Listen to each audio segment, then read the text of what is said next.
Olá, boa noite, bem-vindos,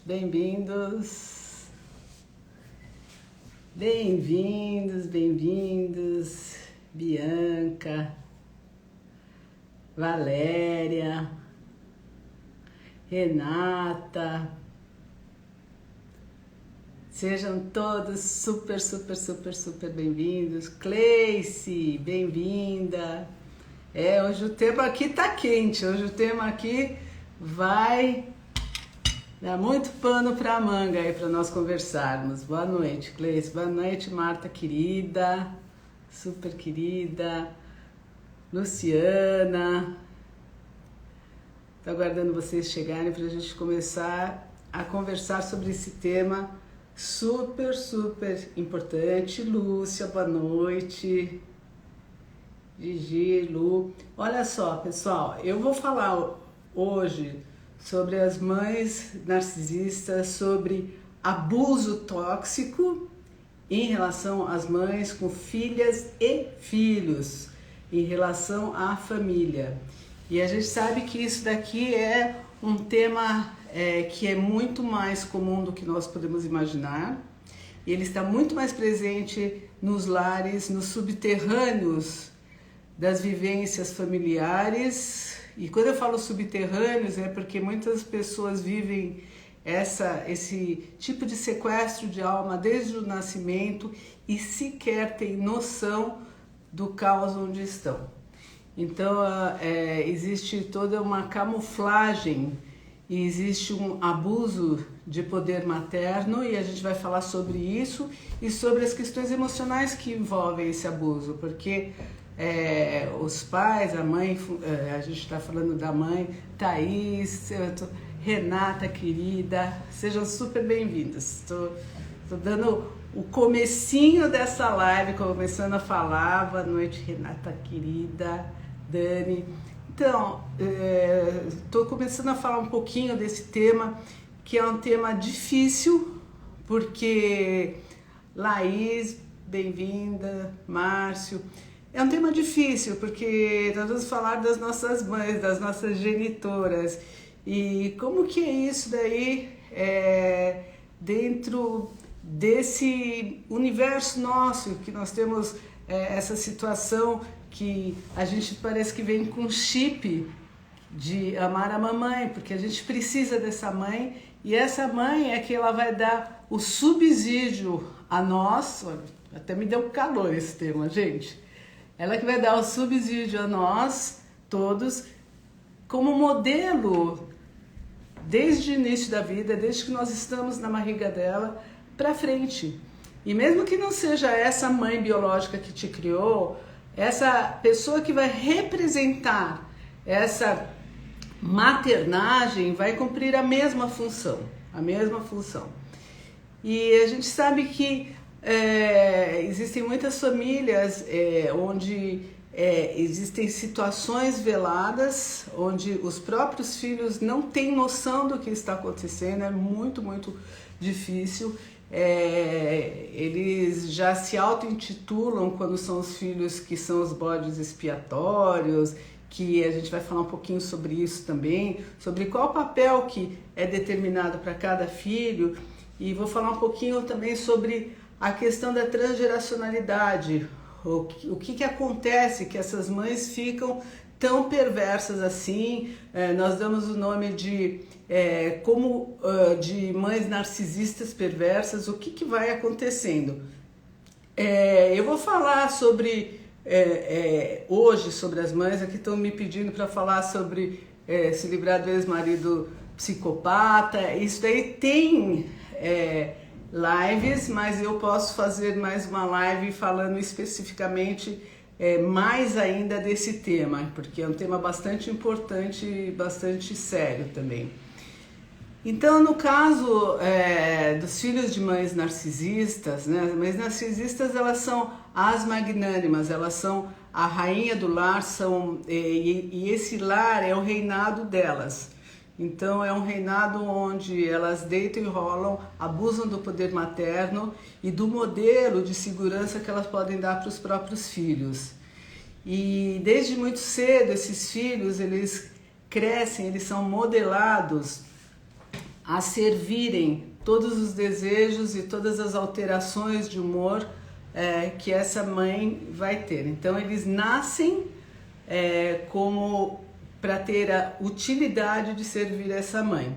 Pode parecer muito drástico o que eu estou falando de um recorte que infelizmente não é um recorte muito pequeno, existe muito mais do que a gente pode imaginar, e são filhos que eles são moldados para servirem essas mães magnânimas. Então, nesse território onde a mãe reina, essa mãe adoecida, essa mãe narcisista, ela vai segurar o bastão dela e dificilmente ou nunca ela vai passar esse bastão, principalmente para uma filha quando ela ficar mais velha. Ela não vai deixar essa filha crescer em hipótese alguma, porque isso daí vai dar uma referência que ela vai estar envelhecendo também. Então ela não vai facilitar a oportunidade dessa filha, mulher, literalmente se transformar numa mulher adulta. E dentro desse tipo de história existe muito tipo de manipulação, tudo tem que ser sobre essa mãe. Então essa mãe é uma mãe que costuma ser extremamente competitiva com a filha, a gente vai falar e vocês vão pensar um pouquinho nessas relações que vocês têm, relações que existem ao redor de vocês, e vai ver que muitas delas vocês podem estar achando a mãe de uma amiga de vocês magnânima e de repente ela é magnânima exatamente com vocês e é o oposto com essa amiga de vocês. Então, como eu falei, é tudo sobre ela, inclusive os amigos da filha também ela é mais importante do que a própria filha, então ela vai fazer de tudo para diminuir. É uma competição que é velada, mas nem sempre é tão velada assim, porque ela vai ser a mulher especial e a filha vai ser a pessoa que veio com defeito de fábrica, embora seja filha dela. Olha o paradoxo, é filha dela mesmo, mas ela veio com defeito. Mas então, já que ela veio com defeito, ela veio para servir essa mãe que é tão maravilhosa, tão fantástica e que se relaciona tão bem com todo mundo, e vira e mexe essa mãe deixa essa filha sem graça. Então é nesses termos que a história começa. Então são mães que elas vêm com um papo, uma conversa de serem super cuidadoras. Adriana linda, bem-vinda, que são mães que vêm com papo de serem super cuidadoras, que elas fazem tudo pelos filhos e principalmente por essas filhas, mas elas não dão conta de fazer tudo o que elas prometem. Elas falam que elas amam, mas as ações mostram exatamente o oposto. A ação mostra que elas estão literalmente a serviço delas próprias. São mães egoístas, são mães que não sabem ter a empatia e fazer o vínculo com os próprios filhos. E os filhos que precisam desse vínculo, eles vão se virar em mil para poder fazer um tipo de vínculo para ter sobrevivência. E o único vínculo possível para ter um tipo de sobrevivência é concordar com essa mãe, servir essa mãe e fazer todas as demandas que essa mãe insiste em fazer e ser cordato para poder ter o alimento, que é o olhar dessa mãe validando esse filho. Então, é muito complicado quando se é um filho de uma mãe abusiva nesta ordem. É muito complicado, porque essa mãe, ela não vai, em hipótese alguma, dar lugar para essa filha, principalmente a filha, não vai dar lugar para essa filha existir.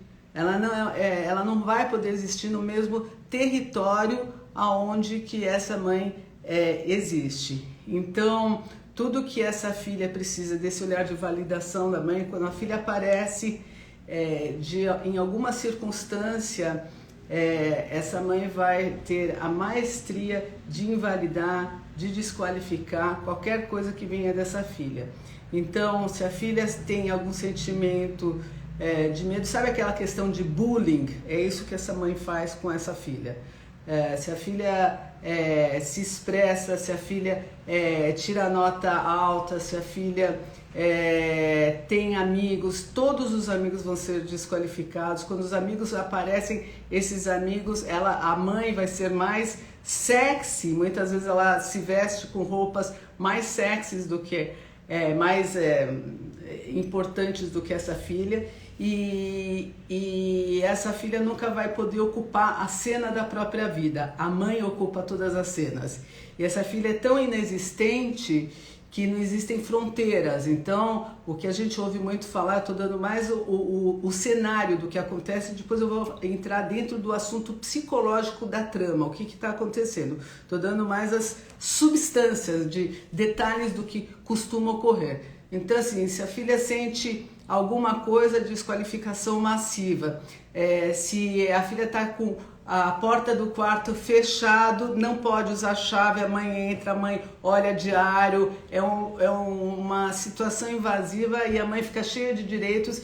E se existe qualquer reclamação em relação à privacidade ou em relação a uma injustiça, existe o mais conhecido, que se chama ira narcísica. E essa ira narcísica é a pior coisa que um filho pode ter da própria mãe, que é aquilo que acaba literalmente com esse filho. Essa mãe, como todo abusador que se preze, ela vai começar a falar, vai começar a ficar indignada, vai colocar toda a culpa de tudo no mundo, vai guardar, porque ela conhece muito bem a filha, então ela é a pessoa que mais conhece, a pessoa que mais sabe detalhes da vida dessa filha, e ela vai jogar muito sujo em relação a tudo que ela sabe e conhece da filha para quebrar literalmente a filha. E tem mais uma situação que tem muitas pessoas que sofrem abuso materno e já estão totalmente despertas, e tem um lugar assim de que é uma das fases, né, de sensação de estar enlouquecendo. Como que minha mãe pode ser isso? Porque é tão camuflado, é tão difícil de se perceber a maldade e o não amor que existe, que fica muito, muito complicado dessas filhas validarem que essa mãe não é tão, não ama do jeito que poderia ser um amor legítimo. Então existem alguns momentos que elas precisam de testemunhas, então elas chamam amigos, olha, minha mãe não é isso que ela está falando, e a mãe fica toda simpática, fica em ambiente familiar, toda simpática, falando que se preocupa com a filha, ou falando, enaltecendo essa filha, ou falando qualquer outra coisa, e quando essa filha está de passagem, está junto, existe uma fala, uma comunicação, e quem tem mãe abusiva sabe o que é isso. Existe uma comunicação que parece uma onda elétrica que ninguém vê, ninguém percebe, e qualquer fala de indignação e de mal-estar que essa filha vai trazer para essa mãe pelo que ela foi agredida, a mãe vai falar assim, mas eu só disse isso, mas eu só quis fazer aquilo. E todas as pessoas que vão estar à volta vão entender que essa mãe, ela só quis isso, só quis aquilo. Só a pessoa que tem o olhar afiado e já conhece, sabe o que essa mãe quis de fato dizer.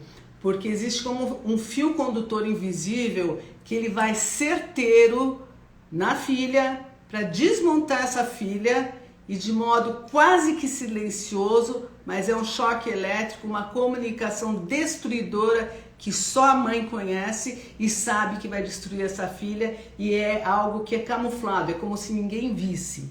E isso daí é algo muito, muito, muito comum, muito mais comum do que se costuma dizer, se costuma ver. Hélio, bem-vindo, estou muito contente do pessoal que está aqui, Késia. Então, eu vou continuar a comentar sobre como que essas mães funcionam e dar alguns exemplos, e logo na sequência eu vou falar um pouquinho sobre como que é a cura emocional dessas vítimas para elas se tornarem sobreviventes, mas também eu vou falar sobre um outro assunto, que é como que essas mães e por que essas mães podem ser essas mães narcisistas perversas, o que faz elas serem, tá? Então vamos lá, vamos falar um pouquinho mais sobre esse tipo de abuso, e eu vou falar agora, eu vou abrir um pouquinho mais espaço para dizer que não é só a filha um alvo muito certeiro, porque ela é uma mulher, e é uma mulher que ela vai mostrar para essa mãe, só porque ela nasceu, que essa mãe vai envelhecer. E que essa mãe, com o passar do tempo, ela não vai ser mais tão jovem. Então parece aquelas histórias de conto de fada. Então essa filha, ela vai ter muita dificuldade de ocupar o lugar dela de mulher adulta, de ser validada, porque se ela ficar adulta e se ela aparecer no mundo, fatalmente essa mãe vai ter o espelhamento de que ela pode e vai, porque ela é humana, envelhecer. Então, esses são só mais uns detalhes. Os filhos de mães narcisistas, eles sabem também que eles não podem jamais, em hipótese alguma, falar dos próprios sentimentos com a mãe. Eles nunca vão poder fazer isso daqui é velado. Eles não falam dos próprios sentimentos nem para eles próprios. Por que eles não falam para eles próprios? Eles não podem falar que eles estão tristes, eles não podem falar que eles estão magoados, eles não podem contar para si próprios, eles têm que... A lei é, eu vou me ver de uma forma negativa se eu sentir mágoa, se eu sentir raiva, se eu me sentir desamparada, eu vou me ver de uma forma negativa, porque a minha mãe é a minha mãe, ela é magnânima. Então eu não posso me sentir desamparada, eu não posso sentir nada disso e jamais ousar falar mal e reclamar disso, que eu estou desamparada para essa mãe, porque essa mãe vai ficar muito brava. Essa mãe vai usar de todas as forças que ela tem para te culpar e para te deixar pior ainda do que esse sentimento que você tem. Então, o que os filhos fazem? Eles anulam esses sentimentos, só que anulando isso, anula a própria identidade. Olha como é grandioso isso daí. Anula a própria identidade e eles ficam como se fossem robozinhos, sem sentir e com uma autoestima baixíssima, mas muito especializados no que a mãe sente, para nutrir o que falta nessa mãe. E, sinto muito em dizer, falta tudo, porque ela nunca está satisfeita com nada. Então, a cada momento vai ter alguma coisa que ela vai reclamar e que o filho não vai ser bom o suficiente e que ele vai estar devendo alguma coisa para essa mãe magnânima. Então, esses filhos são, desde muito pequenos, eles são doutrinados a serem cuidadores e ter um olhar muito afiado para perceber o ambiente, se a mamãe vai ficar brava, se a mamãe vai sair do prumo, e tentar agradar essa mãe para ter uma brisa de afeto, que é o que está no meu livro, a brisa de afeto. Então eles vão fazer tudo, e pior, vão sair para o mundo, se não despertarem, com a mesma visão, vão sair achando que o modelo da mamãe é o que tem por aí, que todas as pessoas são iguais. Então vão sair culpados, se desculpando de tudo, querendo deixar que todas as pessoas fiquem satisfeitas, achando que se elas forem boazinhas, vão controlar ambientes que podem ter situações de mau humor, que não tem nada a ver com elas. Então tem um certo persecutório, tem sequelas. Um persecutório, será que eu fiz alguma coisa de errado porque fulano está de mau humor? Ou se acontece alguma coisa no trabalho, a pessoa tenta arrumar rapidinho porque já está adestrada a gerenciar conflito e achar que a culpa é de si própria e achar que dá conta de resolver, porque em algumas vezes apaziguava a mamãe. Essas pessoas, elas são presas facílimas de novos abusadores, porque elas vão achar que elas vão satisfazer esses abusadores porque elas não curaram ainda essa mãe, essa falta dessa mãe, que elas acham que em algum momento ela vai ser uma boa mãe. Só que ela não vai ser porque ela não tem essa capacidade. Ela não dá conta de ter essa capacidade. Então, enquanto não se faz o luto da mãe que não foi possível, essas filhas, esses filhos, eles vão para o mundo repetindo cenários e entrando em muitos outros relacionamentos abusivos. Esse é um tipo de cenário. E aí vocês devem estar perguntando, gente, depois eu vou olhar tudo que vocês escreveram aí, pode continuar escrevendo, que eu vou responder e eu vou conversar com vocês sobre isso. Só vou acabar de conversar com vocês sobre esse tema. Vocês devem estar se perguntando, onde estão os pais? Cadê o pai? O que o pai faz nessa situação? Ele não vê, ele não percebe, ele é negligente. Por que esse pai não dá um breque nessa mãe e faz, calma lá, você não está vendo que a criança está com medo, ou ela está precisando de amor, ela está com fome, ela quer um carinho. O que esse pai faz? Gente, sinto muito em dizer, mas este é o reinado da mãe narcisista. Estou falando de um reinado de famílias com mães narcisistas. Elas escolhem os maridos também a dedo. São pessoas que normalmente ou anormalmente são os codependentes dessas mães. Então eles também têm o medo de abandono.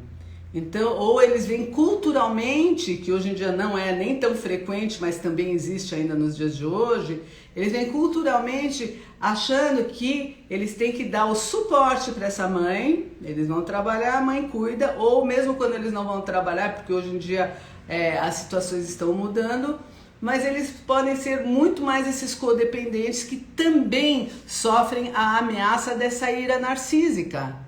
Então não tem com quem falar, porque se eles vão defender os filhos, essa mãe magnânima, que é a rainha tirana deste lar, ela vai ficar tão enfurecida, mas tão enfurecida, que ele vai só ter a saída de calar a boca dentro da percepção dele. Então, o que costuma acontecer? Costuma acontecer que ou ele é conivente com a mãe, ou ele pega alguns desses filhos, se tiver mais filhos, quando a mãe não está perto e fala assim, a mamãe é assim mesmo, tal, mas ele fica tão vítima e tão frágil e não funciona como autoridade, o que dificulta muito, porque ele mostra para esses filhos que ele acolhe, mas ele não dá o suporte suficiente para dar um chega lá nessas mães. E em muitos casos, esses pais, eles fazem uma espécie de, entre aspas, casamento com essas filhas, porque eles se identificam contra essa mãe abusiva. E essa mãe cada vez mais, por conta disso, também vai odiar mais essa filha. Isso são situações que podem ocorrer. Muitas vezes esses pais o pai não se separa por não querer deixar os filhos à deriva com essas mães. Então são situações muito complexas quando o pai acorda, o pai desperta, que tem alguns que saem da relação realmente e lutam para levar os filhos, ou eles trazem um outro discernimento dizendo, olha, dá para sair dessa situação sim, olha, eu saí, vocês também vão sair, agora sim, longe eu estou conseguindo dar mais suporte, ou eles vão em frente e enfrentam essas mães. E tem aqueles filhos, essa mãe divide a família, né? Porque ele tem a filha que pode ser o bode expiatório, com quem ela compete. Agora eu vou falar um pouquinho de cada tipo de filho, situações que podem ocorrer, e vou falar também o tipo de personalidade dessa mãe. Esses filhos, existem vários personagens que essas mães projetam nesses filhos. Então tem o filho que é o bode expiatório, pode ser a menina, comumente a menina, mas pode ser um filho também, às vezes a pessoa não tem uma filha mulher, então esse filho é o que é o pior dos mundos para essa mãe, é o defeituoso, e pode ser que o outro filho seja o objeto narcísico, então seja a idealização do melhor que ela tem. Então ela projeta no outro filho a magnanimidade que ela tem, inclusive não deixa dar limites para esses filhos, fica simbiótica com esse filho fica sendo meio que uma cópia, mas é um refém dessa mãe, e ela consegue literalmente estragar uma vida, porque a pessoa que é o bode expiatório, eu sempre falo que tem muito mais chance de sobreviver do que aquele que é simbiótico com essa mãe, que é a projeção do narcisismo, que esse pai não consegue intervir de modo algum e que ele fica misturado, ele fica com muita dificuldade com limites, e pode acontecer toda sorte de problema psiquiátrico, inclusive com esses filhos, e dificuldade, inclusive, também de arrumar emprego, de ter contentamento, porque eles são exatamente tudo de bom e de melhor, e o mundo também acaba devendo para eles, e eles não se estruturam para nada na vida, porque eles são especiais. A mamãe disse que eles são especiais. E ainda, dentro dessa trama, se tiver mais filhos, pode ter aquele filho que é o mediador, porque você sabe que mães de narcisistas perversas, elas não permitem, em hipótese alguma, que os filhos dialoguem entre eles. Ela faz triangulação. Sabe o que é triangulação? Ela é a magnânima, todos os diálogos têm que ser através dela. Ela é a fofoqueira mor, porque ela está sempre magoada com um dos filhos. E aquele filho que ela conta sobre o outro, que o outro não foi legal com ela, aquele filho tem que ser parceiro dela, porque ele tem que servir ela. E ele servindo ela e ela olhando, você é meu parceiro, os dois vão contra esse. E aí esse daí de repente faz aliança com essa mãe, e esses dois vão contra aquele. É um caos, porque as comunicações são triangulares. Os filhos também não são permitidos deles dialogarem entre eles. Existe uma competição por quem a mamãe vai dar essa brisa de afeto, esse olhar. Então, mesmo que seja dentro de uma guerra, esses filhos dificilmente vão ser unidos. E quando eles falam entre si, tem tanta emoção, tem tanta situação que eles nem nomearam nunca, eles nem sabem o que é, que normalmente o que acontece são brigas enormes. Esses irmãos não sabem dialogar, dificilmente eles são amigos. Porque a única pessoa que pode ter diálogo nessa casa, que pode ter referência, é mamãe. É a mamãe. Um dos filhos pode ser o filho mediador. Aquele filho que vê a briga toda e ele quer apaziguar todos. Então ele conversa com um, conversa com o outro, conversa com o outro. E é o filho que vai ser o forever young, é aquele que vai ser o jovem, aquele que vai ficar em função da família, tentando apagar incêndio o tempo todo. O que ele ganha com isso? O mesmo que os outros ganham, o papel que ele entendeu que ele pode ter, que é esse olhar, essa brisa de afeto, esse olhar. É a mesma coisa.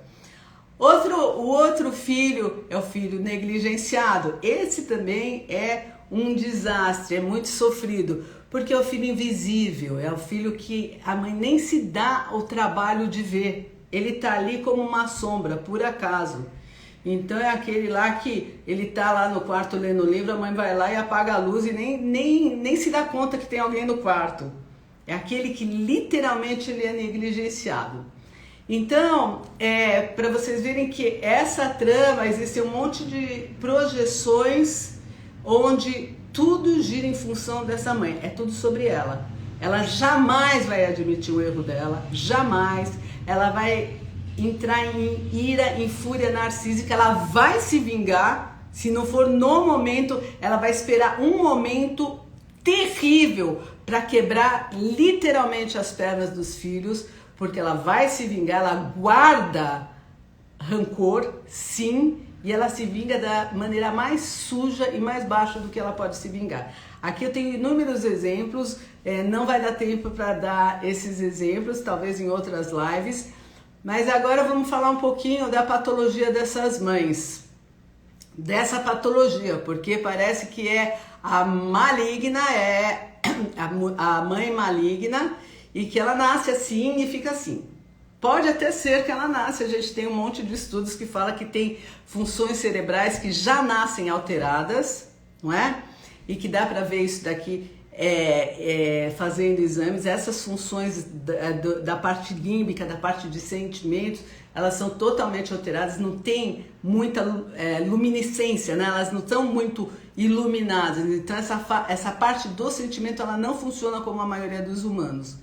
Mas, por outro lado, também existem histórias de situações muito traumáticas, onde as próprias mães foram abusadas. Eu não estou querendo passar a mão na cabeça de ninguém, eu estou dizendo de contextos que, infelizmente, são muito difíceis de solucionar. Porque quando a mãe chega neste lugar de adoecimento psicológico, dificilmente ela é recuperável. Não estou dizendo que ninguém é irrecuperável, mas eu acho muito difícil, porque é um lugar de dissociação extrema. A gente pode pensar também, que é algo que eu gosto muito de colocar, porque é real e legítimo, existem situações que são transgeracionais também. Então você imagina que uma família que passa uma guerra, por exemplo, uma guerra terrível, e que passa por campo de concentração, por guerra, seja o que for, e elas, claro, que vêm com traumas de guerra. Porque existe numa guerra uma quase morte. Quem sobreviveu a uma guerra é sobrevivente. Quem fugiu de uma guerra é sobrevivente também. Está vivo e muita gente morreu. Então é muita tristeza que acontece e essas pessoas, depois dessas guerras, elas se juntam, formam famílias e muitas delas, por trauma de guerra, querem fazer o jogo do contente para não adoecer de tristeza também. Então o que elas fazem? Elas tiram a tristeza da vida, fazem o jogo do contente. Isso eu só estou dando um exemplo entre muitos que eu posso dar para vocês, da configuração do psiquismo. E existe tanto uma apologia para ser feliz, para estar bem, para estar bem, para estar bem, porque passaram situações muito difíceis, inclusive seja o trauma que for. Dei o exemplo da guerra, por exemplo. E só que o mal-estar está aqui dentro, ele não foi embora, porque ele não foi elaborado. Existe um desejo, uma cegueira para estar bem, mas precisa elaborar dores também, para você legitimamente estar bem. Eu não estou falando porque tem traumas que tem recuperação super positiva, a gente pode ver pelo lado positivo e se transcender, mas tem situações que precisam ser trabalhadas. Quando essas situações não são trabalhadas e a pessoa cegamente quer fazer o jogo do contente, alguém vai pagar o preço do mal. Alguém vai pagar. E esse alguém normalmente está na família. E aí a projeção de todo o mal vai para o outro, porque a pessoa não aguenta. Ela precisa viver a alegria, ela precisa viver a magnanimidade, o glamour da vida. Então, para vocês verem que essa trama narcisista, essa trama de abuso, ela é muito mais complexa do que a gente pode imaginar. Então, agora falando em consultório, quando essas vítimas, já não vou falar nem das mães, as vítimas vêm para o consultório e elas começam a despertar, muitas nem sabem que viveram uma vida de abuso materno, mas muitas já vêm despertas. Existe um trabalho muito profundo e com muito cuidado a ser feito, porque existe um trauma estendido de muitos anos e que vem desde o nascimento, a gente pode pensar. Então, como que a pessoa que percebe que a realidade não é bem aquela que foi mostrada para ela, que ela estava, entre aspas, num cárcere desde o nascimento, e que existe muita confusão sobre o que é ser bom, sobre o que é ser amado e sobre o que ela é. Será que essa pessoa é o defeito? Será que essa pessoa pode sentir coisas? Porque o código é não sinta, só a mamãe pode sentir. Você não pode sentir porque eu te retalho. Eu te culpo e você vai ser a pior das pessoas e eu sei que você precisa de mim, porque eu sou sua mãe e você precisa de mim. Então, por favor, não tem nem por favor aqui. Obedeça porque senão o castigo é severo. E o castigo é você perder a estrutura total, porque eu sei como te aniquilar. E quando a pessoa percebe isso daí, ela vai passar por momentos que ela vai estar sentindo que ela é a louca, que ela está enlouquecendo, que ela não pode achar isso daí da própria mãe, mesmo em meio a evidências. Então o trabalho terapêutico, ele é um trabalho que precisa ser muito delicado, muito amoroso. Não adianta um psicólogo ter técnicas na mão e falar um monte de coisa se ele não tem o processo da empatia e do suporte. O terapeuta e o ambiente psicológico, ele dá o suporte para a própria pessoa também se dar o suporte, porque ela sozinha ela não dá conta. Existem momentos que ela tem a sensação de que vai enlouquecer, e é fato, porque é devastador. Imagine você nascer num ambiente deste tipo e de repente despertar, é muita dor. E você perceber os sofrimentos que você já passou e como que você não enlouqueceu. E entender que apesar de tudo, você é uma pessoa forte, porque você deu conta da vida, deu conta de perceber o ambiente que você estava e sair desse caos, desse lodo, desse lugar que é totalmente abusivo e que é vampiro, porque te tira as forças. Na hora que você tem uma força, que você tem a tua identidade, que você está construindo algo, essa mãe abusiva não suporta, ela vai tirar suas forças. Se é teu aniversário, ela vai estragar teu aniversário. Se é uma comemoração sua, se é teu casamento. Eu tenho uma história de o X aí que no dia do casamento da paciente, a mãe cismou com alguma coisa e meteu a mão, antes da menina entrar, meteu a mão na menina, quer dizer, eles têm a capacidade de estragar de uma maneira violenta, de não comparecer em momentos importantes e de fazer todo o tipo de abuso para colocar os filhos no lugar de menos e eles serem os magnânimos. Essa é a moral da história.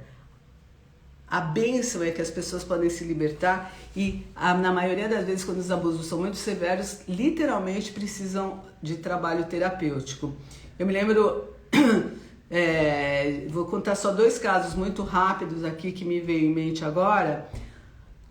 A primeira vez que eu soube, há muitos anos atrás, onde ninguém se falava sobre relacionamento abusivo materno, que chegou no meu consultório uma paciente transtornada com os abusos, tanto materno quanto paterno. Era uma paciente que não tinha, ninguém acreditava nela, porque a terapia anterior era que era tudo subjetivo e que nada era externo. E ela me trouxe, na época, uma gravação de uma conversa da mãe com ela. E na hora que eu vi a gravação, eu fiquei escandalizada e comecei a procurar. E essa paciente minha, ela me trouxe um monte de informação que só tinha fora do Brasil naquele tempo. E aí foi que eu comecei a fazer esse tipo de trabalho há muitos anos atrás. E também me lembro de uma outra paciente que ela ficou tão enlouquecida com os abusos, e abusos gravíssimos, daqueles que a gente vê em televisão e que a gente acha que não existe, tipo assim, até de gente, você pensa que é gente desestruturada, que mostra que é desestrutura, mas não é gente que tranca filho no quarto, que amarra na cadeira, mas são gente que aparece muito bem por aí, muito bem, e que os filhos, que a filha veio pedir ajuda de uma maneira alucinada, desesperada, porque os pais queriam interná-la num sanatório, que ela ficou tão enlouquecida, ela contou os detalhes, que ela acabou pegando uma televisão, jogou no chão, e aí os pais falaram que iam interná-la de todo jeito. Ela pediu, pelo amor de Deus, ajuda, e eu chamei esses pais no meu consultório. E eu levei um susto muito grande, porque eu recebi 2 estrelas de cinema, modo de dizer.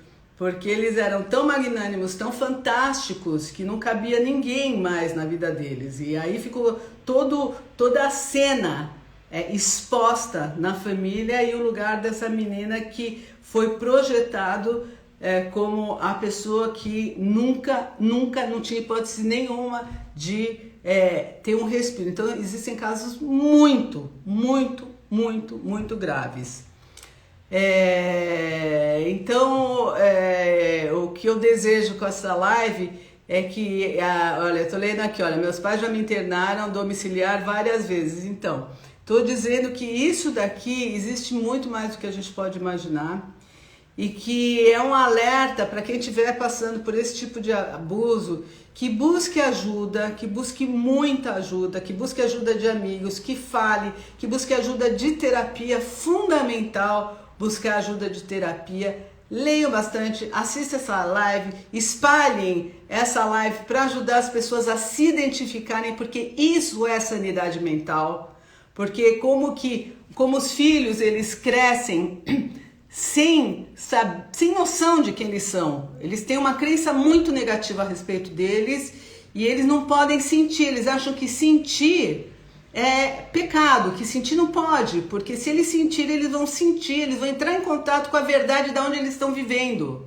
Então, se eles sentirem alguma coisa, eles são um perigo para esses pais. Então eles têm que saber sim o que os pais estão sentindo para satisfazer os pais, mas o que eles sentem, a carência, a falta, as injustiças, eles são proibidos de sentir, sob ameaça de castigo. Então é bom, se vocês puderem passar essa live, passar a informação para quem precisa, porque é importante saber, você pode sentir, você deve sentir. O teu eu está no sentimento. E você não nasceu para servir o outro, a mamãe, o papai. Você pode e deve ter o seu lugar no mundo. Tá? E comece a saber quem você é a partir de saber o que você sente. Se tiver dificuldade, se tiver muita crença, achando que é algo negativo, abaixa a cabeça, olha para dentro e deixa o teu corpo te dizer. O teu corpo não falha, ele vai dizer, ele vai te dizer quem você é, para você mesmo. Tá bom, gente? Então é isso por hoje. E eu vou dar uma lida aqui no que o pessoal falou, tá? Vou dar uma lida e na medida do possível eu vou responder e a gente pode continuar falando, tá bom? Então vamos lá. Vamos lá. Tem bastante coisa escrita aqui, porque esse tema aqui, esse tema dói e é um tema que é muito complexo e é muito difícil de muita gente lidar com isso e entender que sim, isso é abuso. Não, isso não é amor. Então vamos lá. Isso é adoecimento emocional pesado. Então vamos lá. Olha, fala um pouco sobre a mãe e irmão narcisista, pai falecido. Como fica a filha? Bode expiatório.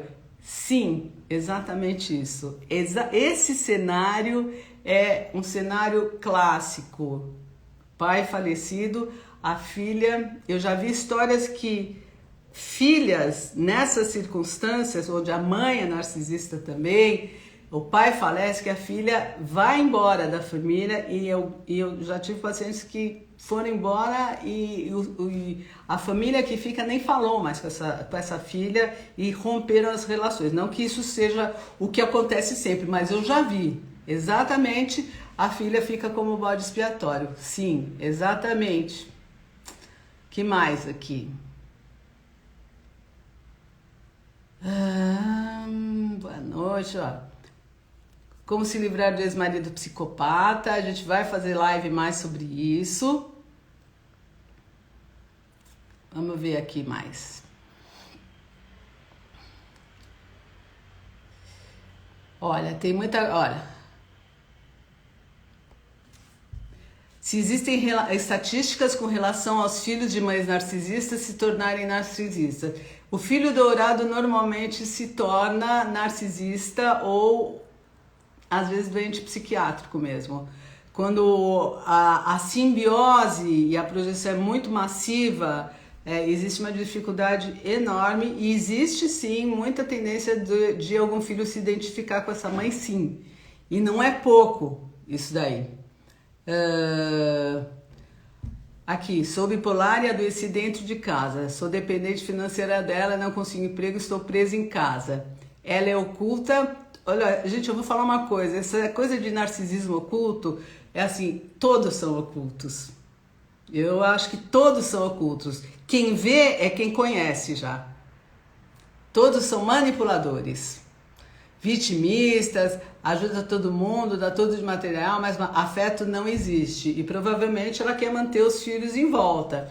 Isso daí existe. Olha, a questão da bipolaridade, eu acho que existe sim uma cópia, né, desses ups and downs, desses baixos. O cérebro às vezes copia, tem uma dificuldade enorme de lidar com as situações, tem situações genéticas. De qualquer modo, o que eu posso dizer que a pessoa que tem transtorno bipolar, ela pode se cuidar e ficar muito bem. São pessoas geniais, super inteligentes e pode ter um equilíbrio saudável e começar a arrumar para a própria vida. Então, cuida do teu espaço e se trabalha, porque tem muita coisa boa aí para você viver para você. Dani, querido. Então vamos lá. É enlouquecedor, realmente, Laís, é muito enlouquecedor, né? Então é isso, pessoal. Olha só, eu estou, vamos ver, a triangulação. E é isso, gente. O que eu quero deixar essa mensagem para vocês eu estou aqui literalmente a serviço. Faz um tempo já que eu decidi fazer essas lives, estar a serviço para o despertar. Então esse tema é um tema realmente muito importante. Então, se vocês puderem, repassem para as pessoas que precisam despertar e precisam validar e saber que elas não estão ficando loucas e saber discernir e dividir, saber o que é o que, para poder ter sanidade e seguir com a vida no seu melhor. Todos nós merecemos. E quanto mais despertos, melhor. Aguardem a próxima live, que vai ser imperdível e importante também. Um super beijo para vocês e até a próxima semana.